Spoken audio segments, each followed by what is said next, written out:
Kate was in the workshop finishing a vertical weld when her phone buzzed inside her pocket. She ignored it. No welder stopped mid-bead unless she wanted the entire pass ruined. When she finally lifted her hood and checked her work, the weld looked clean and strong, exactly the way she wanted it. The phone buzzed again and again. She pulled off her gloves and checked the screen. It was Mom. 3 missed calls in 10 minutes. Kate stepped outside into the cool April evening and called her back. "Katie, finally," Mom said.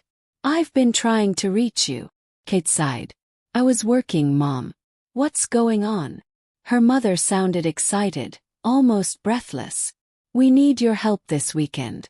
"It's wonderful news." Kate leaned against the railing, exhausted from a 10-hour shift. She still had 2 hours of studying left for her certification exam on Saturday. "Help with what?" she asked. "Your brother Jack is moving," Mom said proudly.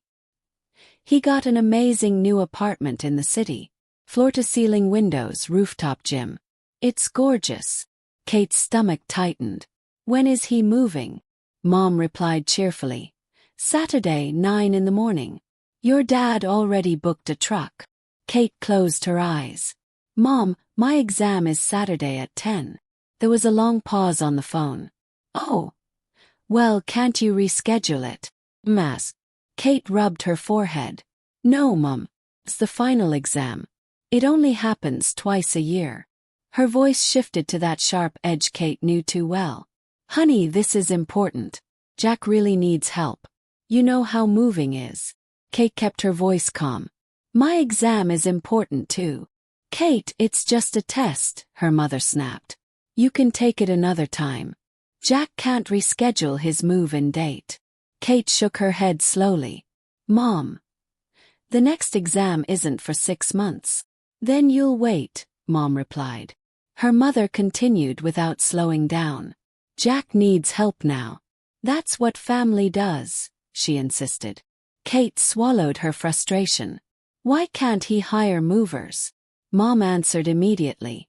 "Because family helps family. He's your brother." Kate's jaw tightened. "I'm taking my exam, Mom." Her mother's voice rose. "You're being selfish. Typical you, always putting yourself first." Kate felt anger simmer under her ribs. She could have reminded her mother of every pipe she repaired, every broken fixture she fixed, every heavy lift she did while Jack avoided everything, but she didn't. Instead, she said, "I need to finish studying," and hung up. That night, Kate sat at her kitchen table studying.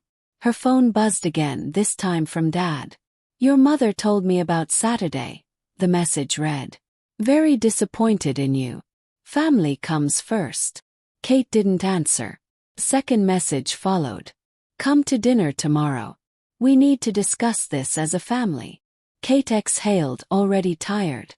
The next evening, she arrived at her parents' house. Jack was already at the kitchen table, laptop open. "Hey sis," he said with a grin. "Check out my new place." He turned the screen toward her, showing photos of a luxury apartment. "This is where successful people live." Kate stared at the photos on Jack's laptop. Hardwood floors, tall windows, a modern kitchen that looked like something from a magazine. "How much is the rent?" she asked quietly. Jack smiled proudly. $2,600 a month, but it's worth it. Location, amenities, everything. This is how you live when you're building a brand. Kate raised an eyebrow. "How are you affording that?" Jack leaned back casually. "Got a raise. I'm at $55,000 now. Plus, I'm aiming for a marketing VP role soon. Gotta invest in yourself to grow, you know." Their parents nodded proudly like he'd won a trophy.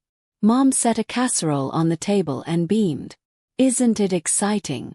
Our Jack moving up in the world." Dad nodded in agreement. "That's what success looks like. Hard work paying off."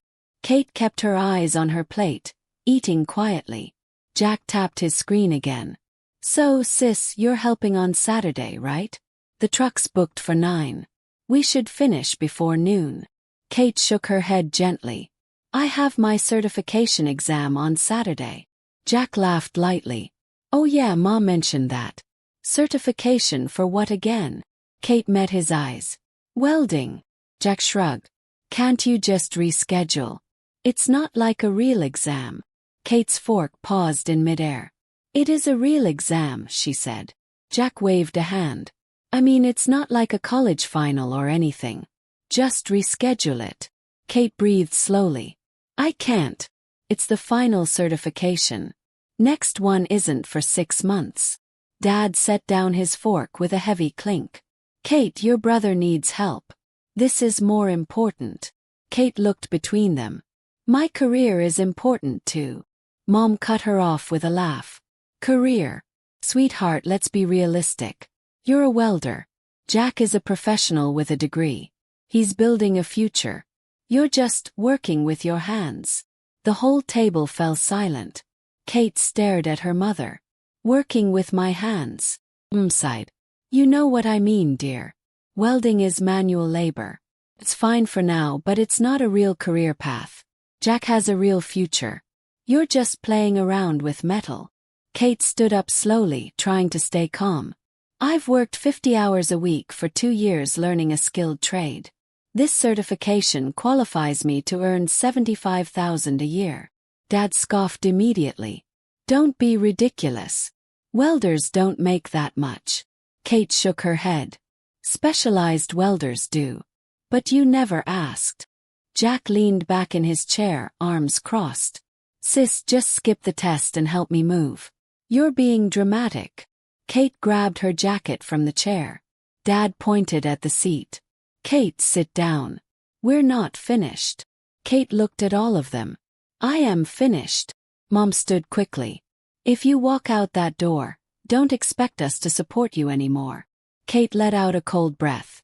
You never did. She walked out as her mother shouted behind her. You're making a huge mistake. You're throwing away your family for a stupid test. Kate kept walking, stepped into her car and drove away. Kate reached home that night feeling drained. She sat at her kitchen table, opened her books and tried to study, but her phone kept buzzing. Her father had sent another message. Very disappointed in you, it read. Family comes first. She ignored it. A second message appeared minutes later. Come to dinner tomorrow. We need to discuss this as a family. Kate pushed her phone aside, took a long breath, and forced herself to focus on her notes. She studied until her eyes blurred, determined not to let their words shake her. This exam was her future, whether they respected it or not. Saturday morning arrived early. Kate barely slept but got out of bed at 6. She showered, packed her equipment, and drove to the testing facility. When she parked, she checked her phone. 14 missed calls. 8 from Mom, 4 from Dad, 2 from Jack. She listened to the voicemails quietly. Katie, please call us back. Jack really needs you, Mom pleaded. Dad's voice followed, stern and cold. This behavior is unacceptable. Jack's message came last. Seriously. We had to hire movers for $800. Hope your little test was worth it. Kate silenced her phone, stepped out, and walked toward the exam doors. The exam lasted 4 long hours. Hands-on work, written sections, pressure tests, everything she had trained for. When she finally walked out at 2 p.m., her hands ached, but she felt confident. She checked her phone again. 6 more missed calls. She didn't respond. She simply drove home, kicked off her boots, and collapsed on her couch. She slept for 14 straight hours, exhausted but relieved. For the first time in weeks, she felt like she'd chosen herself over the noise. Whatever her family thought didn't matter right now. All that mattered was whether she passed, and she knew she had given it everything. 2 weeks later, Kate received an email while she was preparing lunch. Congratulations, it read. You have successfully completed Level 2 Industrial Welding Certification. Her breath caught. She read it 3 times. She immediately called her boss. Kate, he said, I was just about to call you. We got your results. Congratulations. He grinned. Thank you. He continued.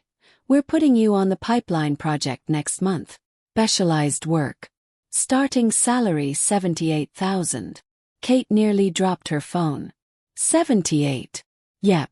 You earned it. Welcome to the big leagues. Kate hung up feeling taller than she'd ever felt. She had done it without them. Kate sat in her apartment for a while, staring at the wall, letting the news settle. The first person she wanted to share it with was her mom. Then she remembered the cold words. "You're just playing with metal." She called her roommate Emily instead. Emily answered from work. "What's up?" Kate exhaled. "I passed. I got the pipeline job." Emily gasped. "No way. How much?" 78,000. "Kate, that's incredible." Emily shouted. "We are celebrating tonight." Kate laughed softly. "Thanks." Emily paused. "Did you tell your family yet?" Kate sat quietly. "No, not yet. I don't know if I want to." 3 weeks passed with complete silence from her parents and Jack. Kate threw herself into her new project. 60-hour weeks, hard field work, new challenges every day. She loved it. She bought new welding gear, better boots, and started saving real money for the first time in her life. Then one afternoon, her phone buzzed with a message from Jack. "Hey. Can I borrow $500? Rent's tight this month." Kate stared at the message. Jack earned $55,000 a year yet paid $2,600 in rent, leased an expensive car, and bought fancy clothes. She typed back. "No." Jack replied instantly. "Seriously? I'm your brother." Kate typed slowly. "You make $55,000 and choose to pay $2,600 in rent. That's your decision, not my problem." Jack fired back. "Wow. So that's how it is now." Kate responded simply. "Yes. That's how it is." She blocked his number. 2 days later, her phone rang from an unknown caller. She answered without thinking. "Kate." Mom's voice trembled. Kate closed her eyes. "What is it?" "We need to talk. It's about Jack. He's in trouble." Kate waited quietly. "He got laid off 3 weeks ago. He can't pay rent, can't make car payments, nothing. He's drowning. We need your help." Kate sat in her truck outside the worksite, staring at the cloudy sky as her mother continued. "Your father and I have been helping, but we can't keep doing it. Please, Katie. Just a few thousand to get him through." Kate interrupted. "No." Mom's breath caught. "He's your brother. And he's an adult who made bad choices," Kate said softly. She hung up and didn't call back. Later that evening she checked her bank app. 8,000 saved. More money than she'd ever had. She thought about Jack's words, Mom's insults, and the years of being dismissed. She started her truck and went back to work. A week later her father texted. "We need to talk in person. This is serious." Kate ignored it. Another message came. "Jack's eviction hearing is Tuesday. Please call." She blocked his number. 2 days later at 8 p.m. someone knocked on her door. Kate checked the peephole. "Dad." She opened the door a crack. "What are you doing here?" "You blocked our numbers." "We had no choice," he said. "Just 5 minutes, please." Against her better judgment, she let him in. He sat on her couch, looking worn. "Jack's in real trouble," he said. "He lost everything. 20,000 in credit card debt. He needs help." Kate crossed her arms. "And what do you want from me?" Dad leaned forward. "We want you to help. He's your brother." Kate shook her head. "He's an adult who lived beyond his means. That's not my responsibility." Dad's face tightened. "You're really going to abandon your family over a grudge?" Kate laughed bitterly. "A grudge? You called my career pretend. Mom told me Jack's move was more important than my exam. You dismissed everything I worked for." Dad opened his mouth to argue, but Kate stood. "I'm not your backup plan anymore. Please leave." Her father walked out without another word. Kate returned to studying pipeline specs that night, but her hands shook for a long time after her father left. She didn't call him back. She didn't call anyone. The next morning, she went straight to the site and worked through the day with quiet determination. 3 weeks passed without a word from her family. Then one afternoon her foreman walked over. Kate, someone's asking for you at the gate. She frowned. Who? Your brother. Says it's an emergency. Kate sighed, pulled off her gloves, and walked to the entrance. Jack stood there leaning against an old beat-up car, looking nothing like the confident man he once played. Jack looked thinner, tired, and unshaven. His clothes were wrinkled, and his eyes were hollow. Kate, he said, stepping forward. Thank God. I need to talk to you. She kept a distance. I'm working, Jack. Make it quick. He nodded nervously. I'm screwed. Completely screwed. I lost the apartment, lost the car, everything. I'm living at Mom and Dad's again. I need help. Just a loan. 10,000. I'll pay you back. I swear. Kate crossed her arms. No, Jack's face twisted. Please. I'm drowning. Credit cards are killing me. I need something to get back on my feet. Kate didn't move. She looked at him calmly. You spent $2,600 a month on rent while making $55,000. You leased a car you couldn't afford. You bought things you didn't need. That's not drowning, Jack. That's choosing to sink. Jack's voice rose. I was building my brand. That's how you get ahead. Kate shook her head. No. Getting ahead is living below your means and building real skills. It's saving money and making smart choices. Jack scoffed. Says the welder. Kate lifted her chin. Says the welder making $78,000 a year with $8,000 in savings. Jack blinked. Wait, 78. Pipeline job, Kate said simply. Exactly what I told you at dinner. The certification you wanted me to skip. Jack swallowed hard. That's more than I was making. I know, Kate replied. And that's why the answer is still no. Jack's shoulders tightened. You're really going to do this? Let me lose everything. Kate stepped back toward the gate. You already lost everything, Jack. That's not my fault. Jack called after her, voice cracking. You're jealous. Admit it. Jealous I went to college and you didn't. Kate turned. I was never jealous. I was invisible. And now that I'm not, you can't handle it. Kate walked away, ignoring Jack's angry words behind her. That night, Emily found her in the kitchen stirring pasta with a tired expression. Rough day? Emily asked gently. Kate leaned on the counter. Jack showed up at the gate begging for money. Emily frowned. What did you tell him? No, Emily smiled softly. Good. He made his choices. But Kate exhaled slowly. My family thinks I'm the selfish one. Emily shook her head. Your family spent your whole life treating you like you didn't matter. Now they want you to save them. That's not selfish. That's boundaries. Kate nodded, but the guilt still stung. 2 months after blocking her parents, Kate received a Facebook friend request from her Aunt Laura, someone she hadn't talked to for years. Curious, she accepted. A message came instantly. Kate, I've heard what's happening with Jack. Your mom posted about it. Wanted to hear your side. Kate told her everything. The dinner, the exam, the insults, the collapse, the constant demands for money. Laura didn't respond at first. After 10 minutes she wrote, I'm so sorry.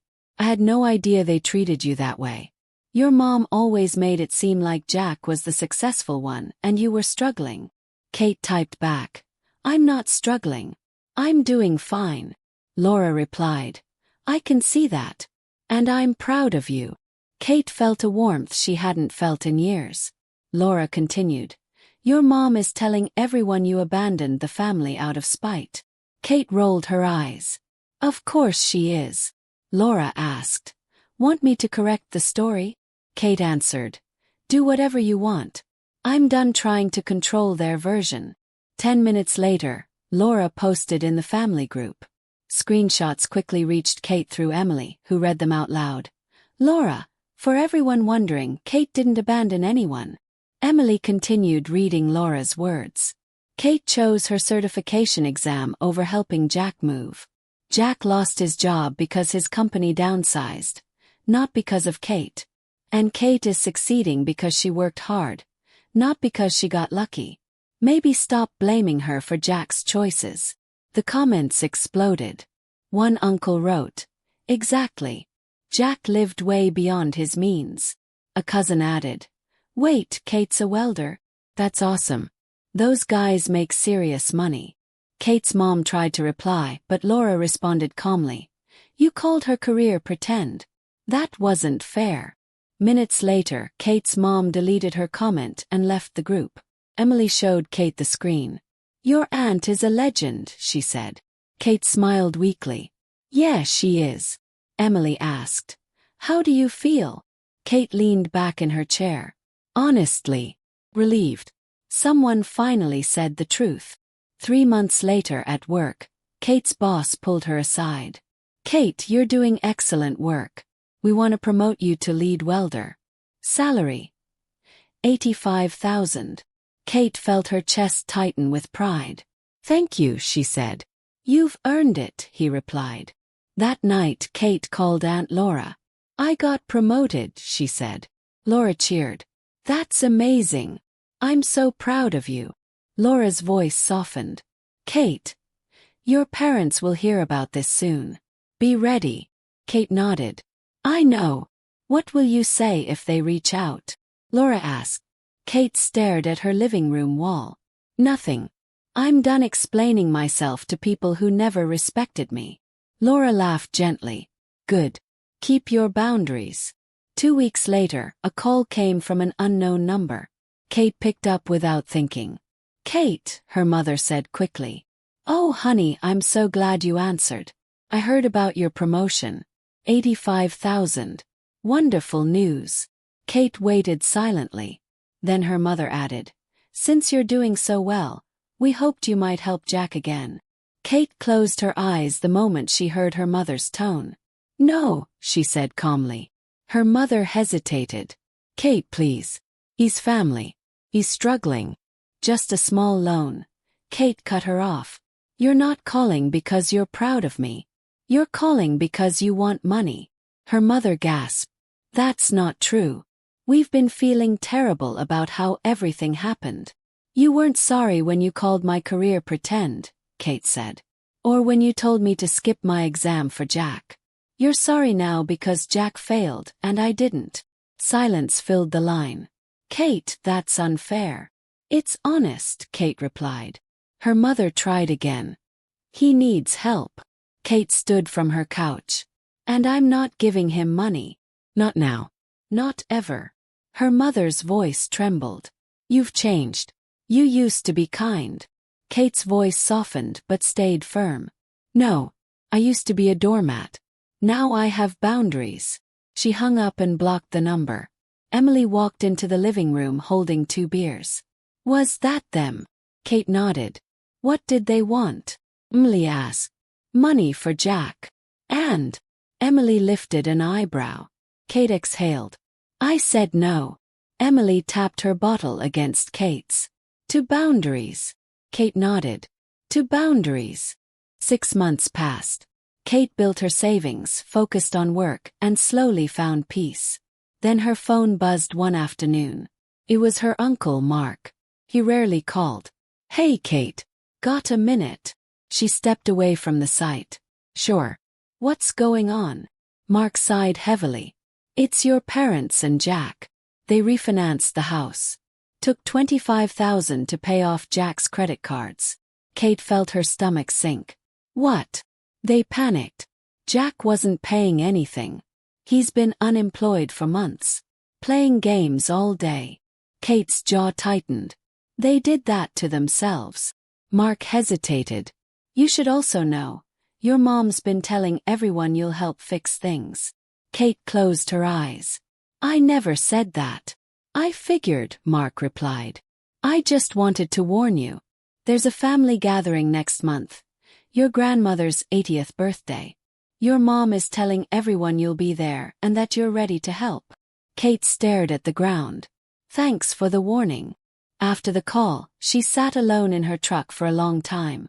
Another attempt to drag her back into their chaos. Another story being spun without her consent. That evening, a text came from her mom's new number. "Please come to Grandma's birthday. She would love to see you." Kate stared at it quietly. The next 2 weeks were filled with more messages. Please come. It would mean everything. We miss you. Grandma is asking about you. Kate didn't reply. Finally, she typed one word. Maybe. On the day of the party, Kate finished her shift at noon, showered, and drove to the community center.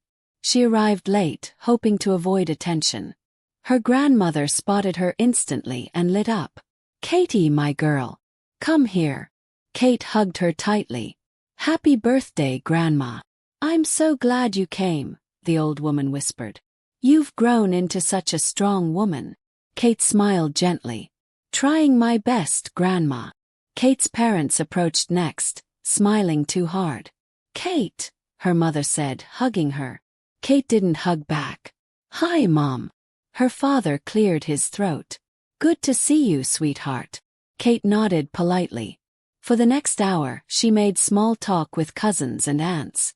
Jack stayed far away, avoiding her eyes. Eventually, her father cornered her near the desserts. Kate, we need to talk about helping Jack. She sighed. No. You didn't even let me finish, he said sharply. You want money, Kate replied calmly. The answer is still no. Her father leaned closer. He's struggling. We all are. Kate stepped back. And that's your doing. Her father frowned.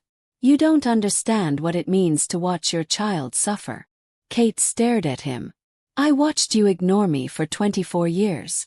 I understand plenty. She walked toward the door. Jack appeared suddenly, blocking her path. Leaving already? He asked. Kate looked tired. Move, Jack. He shook his head. You really came just to show off. You think you're better than us now. Kate exhaled. I came for Grandma. That's it. Jack's voice rose. You could help me. You make $85,000. You could loan me enough to start over. No, Kate said. Because you haven't changed at all. Jack's nostrils flared. You're really going to let me crash like this? You already crashed, Kate replied. I'm just not cushioning the fall. Their mother rushed over, frantic. Kate, please don't leave like this. Let's talk. Kate shook her head. Talking means you ask for money. I'm not giving any. That's the end of it. Her mother choked out. We're your family. Kate looked at them all. Tired faces, desperate eyes. You're people who only respected me after I made money. That's not family. She walked out, ignoring their voices behind her. Outside, she sat in her truck until her breathing steadied. That night, Aunt Laura messaged her. Heard things got heated. You okay? Kate replied, Yeah, I'm okay. Laura wrote back, I'm proud of you. Setting boundaries is never easy. Kate smiled at her phone. 3 months later, Kate bought her first house. A small 3-bedroom place with a yard. Emily helped her carry boxes inside. Kate, you own a house at 26. That's incredible. Kate looked around proudly. 2 weeks later, a letter arrived from her parents. It wasn't angry or demanding. It said, We heard about your house. We're proud of you. We know we didn't treat you right. We're sorry. Maybe someday we can rebuild. Kate read the letter 3 times, then placed it gently in a drawer. She didn't respond. She didn't throw it away either. Months passed quietly. She focused on her work, her home, her peace. One afternoon, she stood in her living room, sunlight warming the floors she'd paid for with her own hands. She thought about every moment her family had dismissed her, every time they'd called her career pretend. Now she stood in a home her pretend work had earned. And she realized something powerful. The best revenge wasn't anger or shouting or proving a point. It was building a life so solid their approval no longer mattered. End.